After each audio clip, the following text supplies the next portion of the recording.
এবার আলোচনায় বাংলা সিনেমার শিশু শিল্পী থেকে উঠে আসা নায়িকা পূজা চেরি। তিনি এখন বাংলা সিনেমা দাপিয়ে বেড়াচ্ছেন। এবার আলোচনায় তিনি এলেন একটি ভিডিও ফাঁস হওয়ার মাধ্যমে। আরো জানাচ্ছেন জুলফিকার গাজী।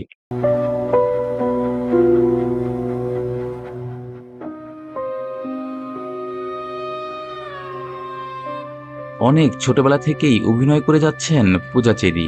সিনেমা করেছেন বাংলা সিনেমার বর্তমান মেগা স্টার সাকিব খানের সাথেও। দম সিনেমার মতো সারভাইভাল সিনেমাতেও অভিনয় করেছেন তিনি, যেখানে তার সহশিল্পী ছিলেন দাপুটে অভিনেতা আফরান নিশো।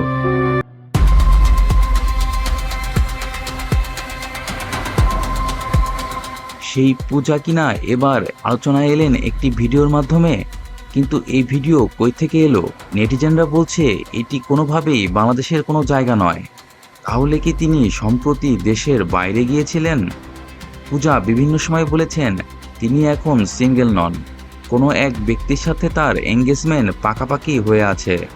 পূজার কাছের মানুষরা বলছে সেই ছেলে নাকি লন্ডনের বড় ব্যবসায়ী। তাহলে কি এই ভিডিও তার সাথেই?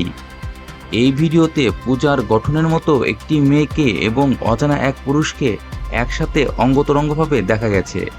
নেটিজেনরা বলছে গঠন দেখে মনে হচ্ছে এটা পূজা চেরি ছাড়া আর কেউ নন। যদিও এই বিষয়ে এখনো কোনো কথা বলেননি পূজা। তবে সত্য বেশি দিন চাপা থাকে না। এই ভিডিওর মতো সত্য একদিন ফাঁস হয়ে যাবে খুব শীঘ্রই। আপনার মতামত জানাতে অবশ্যই ভুলবেন না।